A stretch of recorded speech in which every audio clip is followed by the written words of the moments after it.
minasyaitonir rajim. Alhamdulillahirabbil alamin arrahmanir rahim maliki yaumiddin iyyaka na'budu wa iyyaka nasta'in ihdinas siratal mustaqim siratal ladzina an'amta 'alaihim ghairil maghdubi 'alaihim waladdallin. Bismillahirrahmanirrahim. Alhamdulillahilladzi an'ama 'alaina bi ni'matil imani wal islami wal ihsan. Wassalatu wassalamu ala sayyidina Muhammadin khairil anam wa ala alihi wa ashabihi wa man tabi'ahum bi ihsanin ila yaumiz zihar. Amma ba'd. Hadratil Mukarram, guru kita Al-Habib Abdullah bin Abu Bakar Al-Idrus beserta Umi dan seluruh jamaah, kita doakan semoga sehat walafiat. Amin. Dimudahkan segala urusan oleh Allah Subhanahu wa taala. Amin. Dapat terus mengarahkan membimbing kita semua menuju jalan yang diridhai oleh Allah Subhanahu wa taala. Guru-guru kita yang lain, para Ustaz Samingan, Ustaz Ansori, Ustaz Tatang dan semuanya kumpul.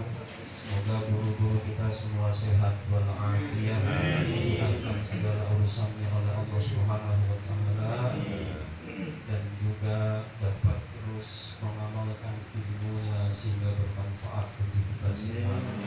Amin. Bapak Ibu jamaah Al-Isra semuanya semoga sehat walafiat. Amin. Keluarga kita keluarga yang sakinah mawaddah warahmah. Amin. Anak kita, cucu-cucu kita solih solihah, bahagia dunia dan akhirat, derajat husnul khotimah. Amin. Apa kabar semuanya? Alhamdulillah. Alhamdulillah. Hadirin yang dirahmati oleh Allah, mari kita lanjutkan bahasan dari kitab Minahus Sami. Bismillahirrahmanirrahim. Wa kana sayyidi Abul Hasan Asyadili, dan adalah seorang pemimpin kami, tuan kami, tuan saya, sayyidi. Maksudnya tuan kita semua, pemimpin kita semua. Siapa? Sayyid Abul Hasan Asyadili. Beliau adalah mursyid tariqah Asyadili rahimahullahu ta'ala. Yaqulu, beliau berkata, la yatarakki muridun qat, tidak akan mungkin naik derajat seorang murid sama sekali, tidak akan naik dia, illa in sahhat lahu mahabbatul haqqi, kecuali sudah sah, sudah benar cintanya kepada Allah yang maha benar. Selama seorang murid belum punya rasa cinta yang benar kepada Allah, gak akan naik derajat. Agak keras ini ucapan dari Sayyid Abul Hasan Asyadili, karena memang beda. Ungkapan seorang mursyid itu lain. Allahu Akbar. Kecamatan dengan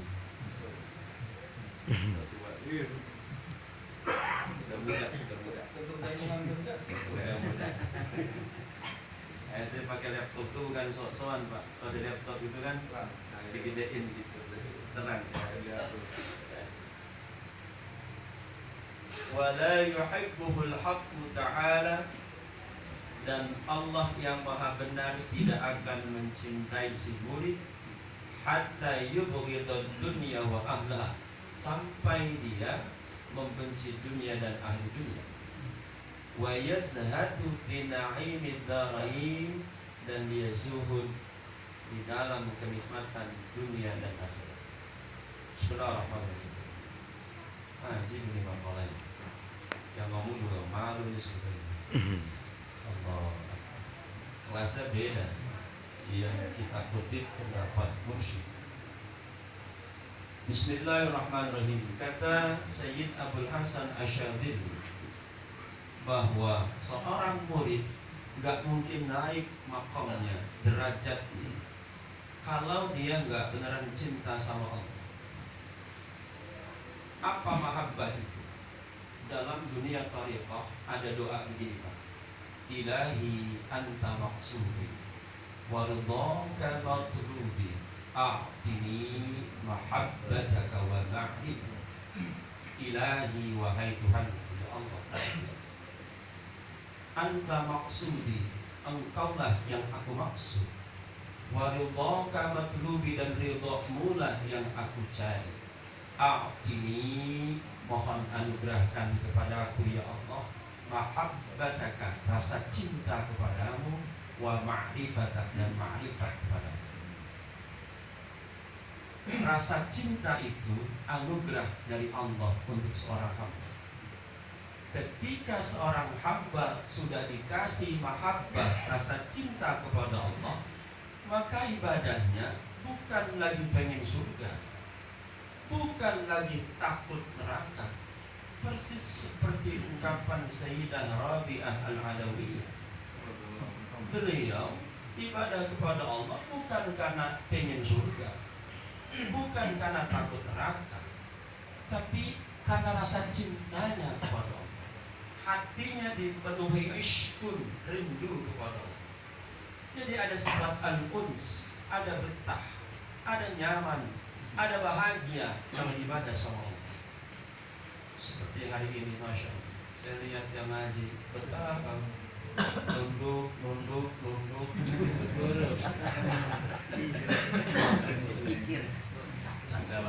Silahkan nunduk.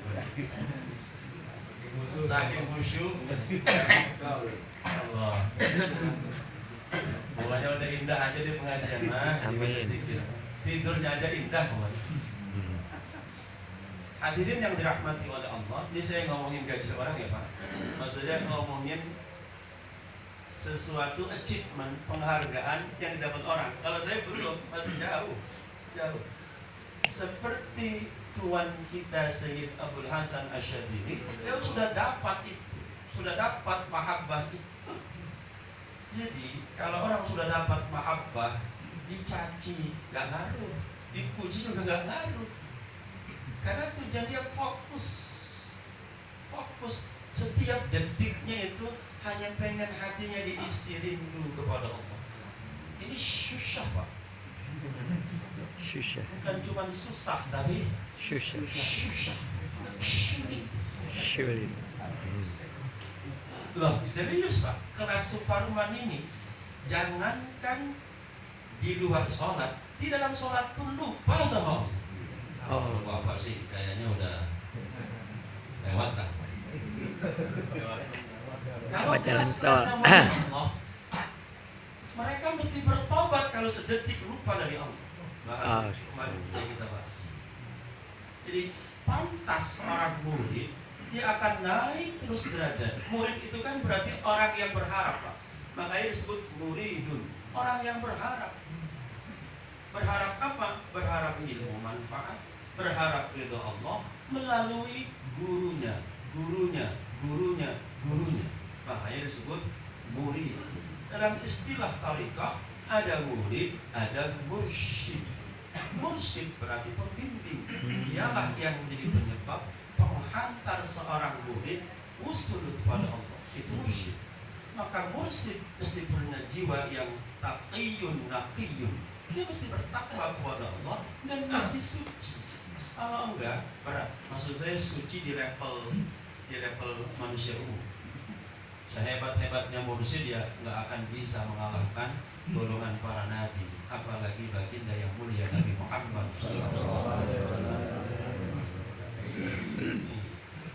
Allah. Tetapi ada kalimat menarik lanjutan dari ungkapan beliau. Apa yang menarik? Wala yuhibbuhul haqqu ta'ala. Gak mungkin Allah mencintai seorang hamba, maksud seorang murid tadi itu, hatta yubghidud dunya, sampai dia membenci dunia. Ada dua kata kunci yang harus kita pahami. Satu, cinta kepada Allah, mahabbah tadi itu. Yang kedua, benci dunia. Hati-hati, jangan salah paham. membenci dunia bukan nggak boleh punya dunia. Membenci dunia bukan berarti habis ngaji ini kerja berhenti. Kenapa Pak kerja berhenti? Apa benci dunia? Bosan kita. Terus ya sudah biar aja, istri nggak makan, anak nggak makan, nggak apa-apa. Salah paham. Bukan begitu. Saya juga kasih tarik, bukan saya yang kasih, tapi Imam Al-Ghazali rahimahullah. Membenci dunia itu maksudnya zuhud. Zuhud itu bukan berarti nggak punya dunia. Walaysa zuhdu faqdul mal, begitu kata beliau dalam kitab Ihya'u Ulumuddin. Zuhud itu bukan berarti nggak punya harta, walakin az-zuhda faragul qalbi. Tetapi zuhud itu kosongnya hati dari mencintai dunia. Boleh punya mobil, Pak? Boleh. Boleh punya rumah? Boleh. Kalau nggak boleh, nggak mungkin Sayyid Utsman bin Affan, orang yang paling kaya raya, sahabat Nabi. Tapi begitu diminta berjuang, sepertiga hartanya diberikan buat agama.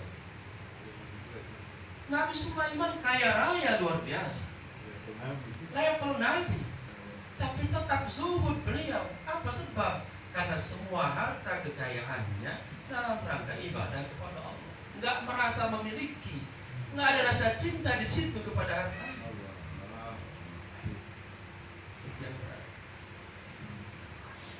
Mobil atau gores dikit doang, nggak ngaji. Berat. Kenapa Pak gores ini?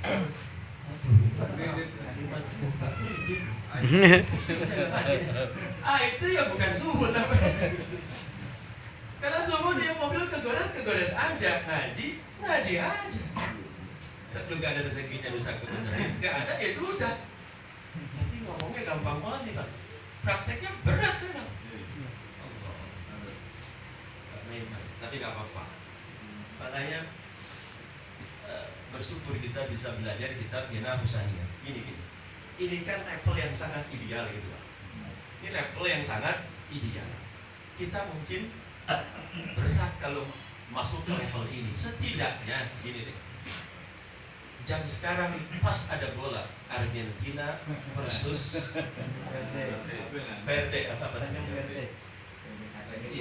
Iya,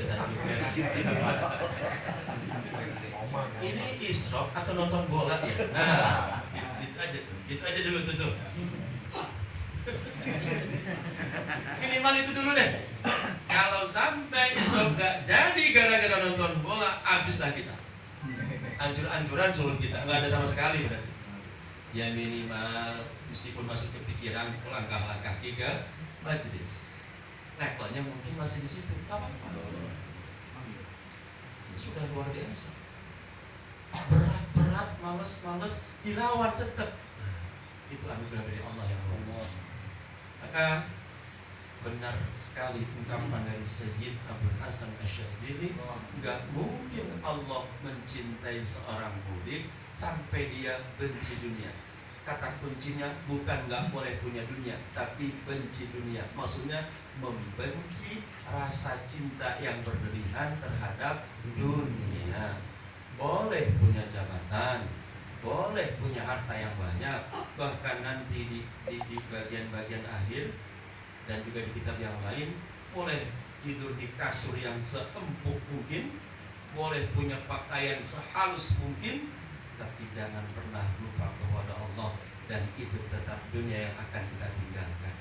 Sekaya-kayanya orang kalau sudah wafat, apa dia akan di kamar terus atau dimasukin ke liang lahat? Yang lahat.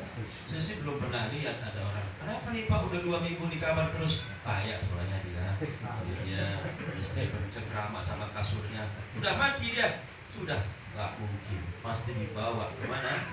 Liang lahat. Berarti apa? Yang kubur. Tinggalkan. Rumah yang megah itu kita tinggalkan Pak. Istri kita bakal menikmati lagi dengan suaminya yang baru. Iya kan? Mana bisa kita cegah? Nggak bisa. Karena saya takut-takutin dia hidup lagi. Nggak bisa. Nggak bisa.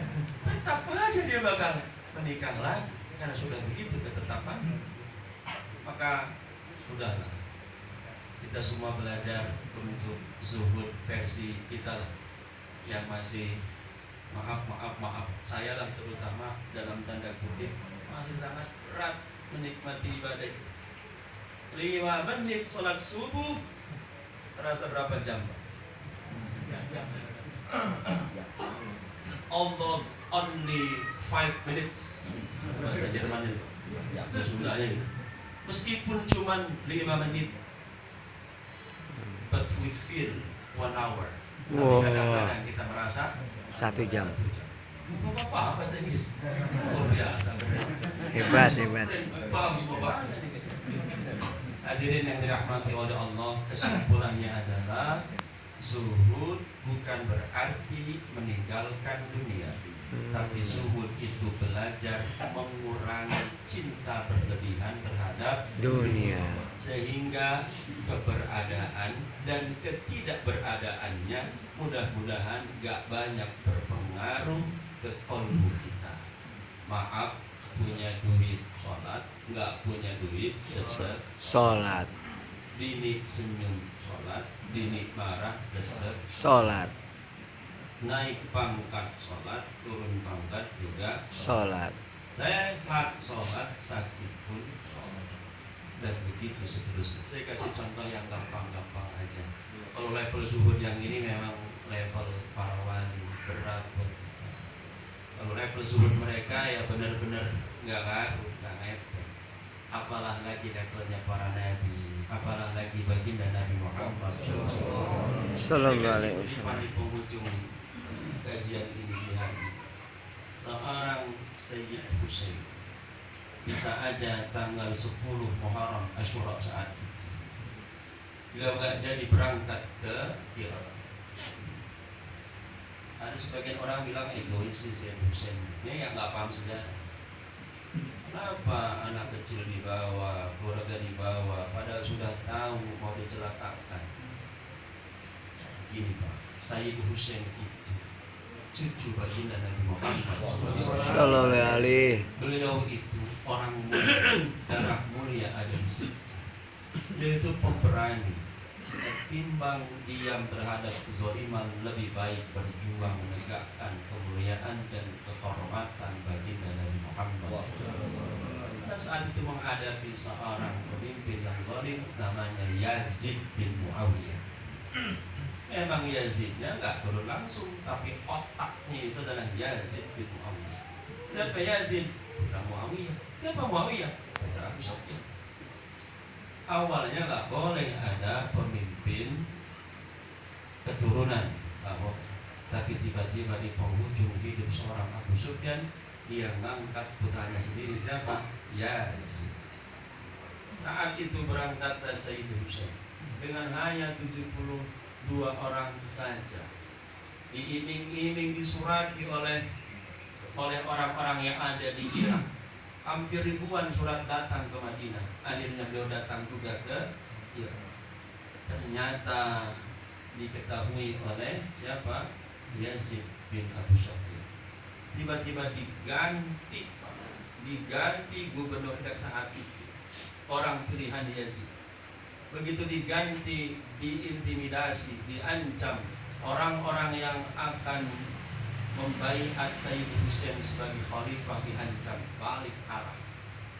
Maaf sebilang semuanya pada pengecut, nggak mau bela Sayyid Husain. Yang terjadi adalah Sayyid Husain dikepung oleh ribuan pasukan. Bagian bilang hampir 30.000. Ya Allah. Pokoknya ribuan deh. Singkat cerita, Sayyid Husain dengan 71 keluarganya tetap bertahan. Diizinkan berkemah di mana? Di situ, di tanah Karbala. Satu-satu para pejuang hebat itu gugur di medan perang. Sampai 2 putra, di antaranya ada Ali Kabir dan Ali Sohir. Dua-duanya wafat, Pak. Yang paling mengenaskan, Ali Sohir itu anak kecil, Pak. Ya ampun. Kehabisan air karena sungai Efratnya diblokir oleh siapa? Oleh Yazid itu. Allah kan. Akhirnya maaf sambil digendong oleh Sayyid Husain, kalian boleh benci kepada, kalian boleh menyakiti, tapi tolong berikan minum sedikit untuk anak kecil ini. Disambut bukan dengan air, Pak. Dua anak panah Astagfirullah. ke lehernya Ansor. Allah. Wafat anak kecil dalam keadaan syahid. Semua sudah wafat ceritanya. Saya singkat saja. Akhirnya Sayyid Husain dengan gagah dia tak menyerah. Keren, Pak. Enggak ada tuh perasaan seorang cucu Rasul menyerah kepada kebatilan, enggak ada. Berani satu orang menghadapi ribuan. Yang disisakan cuma Sayyidina Ali, Zainal Abidin As-Sajjad. Yang saat itu lagi sakit, itu memang sudah diatur oleh Allah. Karena beliau nanti akan melanjutkan perjuangan. Jadi situlah cucu-cucu Nabi nanti akan lahir. Sayyidina Ali As-Sajjad. Sampai akhirnya Allah karim. Saya nggak bisa cerita ini. Sayyid Husain pun gugur syahid. Main-main, Pak. Maaf. Di Penggalai. Allah. Dipisahkan antara Oh. para jamaah. Allah. Maka kita yang masih mendapati zuriyah Rasulullah SAW, istri Rasulullah, saya termasuk orang yang silahkan Anda nggak mau percaya tentang zuriyah Nabi, Habib Anda anggap bukan zuriyah Rasul, silahkan, itu urusan Anda. Tapi bagi saya pribadi,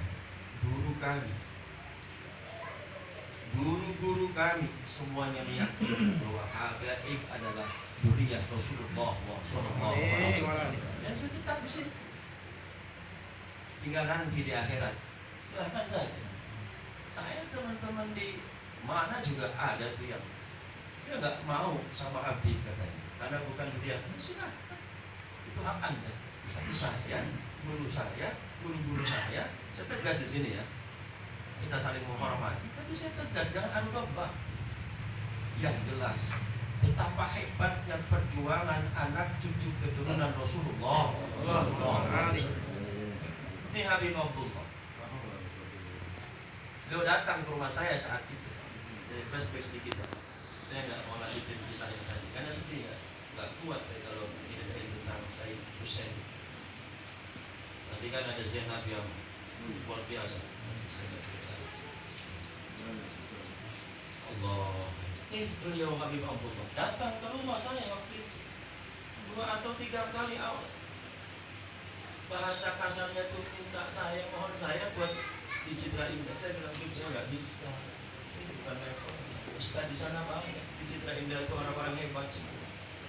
Saya cuma orang kampung Bonde, Pak. Yang di peta aja nggak ada. Nah, kalau orang tanya saya dari mana Ustaz, desa mampir Bonde, orang perlu ngambil setengah jam, Pak. Di mana pun dia mampir. Nah, saya bilangkan doang, baru agak kebuka tuh. Nah, kita setengah jam lah dari izin Allah. Akhirnya Bismillah, saya sudah tanya guru, silahkan amalkan apa yang ada. Dan alhamdulillah sampai saat ini, punten ya para bapak, punten, beliau berjuang bukan karena soal harta benda. Maaf berjuang bukan karena ketenaran. Kita bareng-bareng belajar semampu kita. Barangkali ada sesuatu yang bermanfaat, dianggap bermanfaat, alhamdulillah. Dianggap tidak, ya silahkan tidak.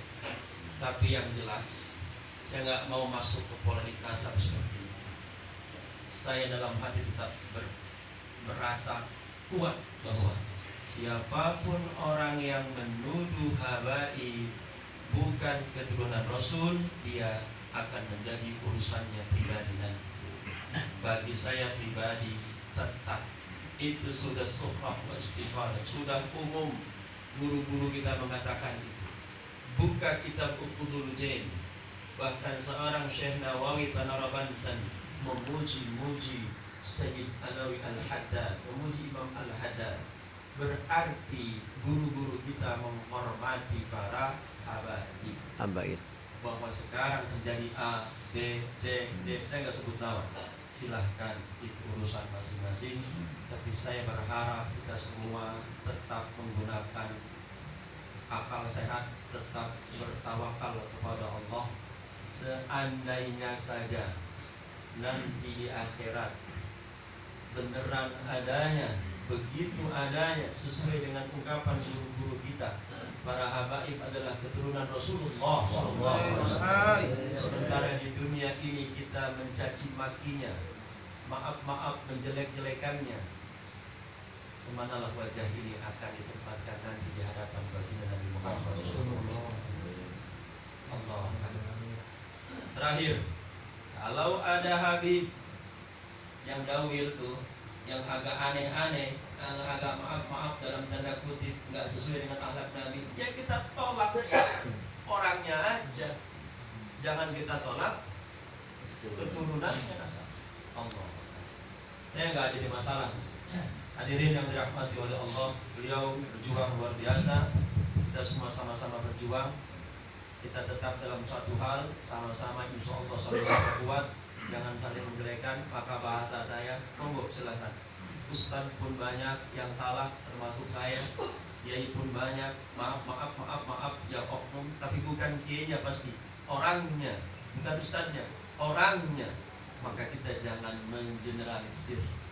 Hadirin yang dirahmati Allah, kenapa saya bicara sedetail ini hari ini? Karena hati saya merasa bahwa kalau saya baca kisah tentang Sayyid Husain Karbala, kalau saya baca kisah tentang bagaimana Nabi Muhammad berjuang, bagaimana beliau waktu lahir saja sudah tak ada ayah, bagaimana beliau tak lama kemudian ditinggalkan ibunya, kakeknya, pamannya, dan seterusnya, tapi tetap berjuang luar biasa. Itulah yang diwarisi oleh guru-guru kita. Mereka tanpa pamrih, tanpa ingin apapun, bukan pengen followers, bukan pengen aneh-aneh, bukan. Mereka murni berjuang untuk agama. Akhirnya saya cuma pengen bilang begini, yang paling penting adalah bagaimana sikap kita tetap cinta kepada siapapun, apalagi kepada orang-orang yang diyakini oleh guru kita, mereka adalah karya Rasulullah. Terima kasih. Mohon maaf, kita berdoa. Bismillahirrahmanirrahim. Alhamdulillahirabbil alamin. Amin. Amin. Salatan tunjina biha min jami'il ahwal wal afat. Wa taqdina Amin. biha jami'al hajat. Wa tutahhiruna biha min jami'is sayyi'at. Amin. Tarfa'una biha innaka 'ala darajat. Amin. Wa tu'minuna biha aqsallahiyah. Min khairatil hayati wa Amin. Allahumma ighfir lana dhunubana wa liwalidina wa limasyayikhina wa lijami'il muslimina wal muslimat. Amin. Wal mu'minina wal mu'minat. Amin. Al ahya' minhum wal amwat. Allahumma inna nas'aluka 'ilman nafi'an wa 'amalan mutaqabbalan wa rizqan halalan tayyiban mubarakan fihi. Rabbana atina fid dunya hasanah wa fil akhirati hasanah wa qina adzaban nar. Walhamdulillahi rabbil alamin. Al-Fatihah. A'udzu billahi minasy syaithanir rajim. Bismillahirrahmanirrahim. Alhamdulillahirabbil alamin. Iyyaka na'budu wa iyyaka nasta'in. Ihdinas siratal mustaqim. Shiratal ladzina an'amta 'alaihim ghairil maghdubi 'alaihim waladdallin. Terima kasih sekali lagi, mohon maaf. Assalamualaikum warahmatullahi wabarakatuh.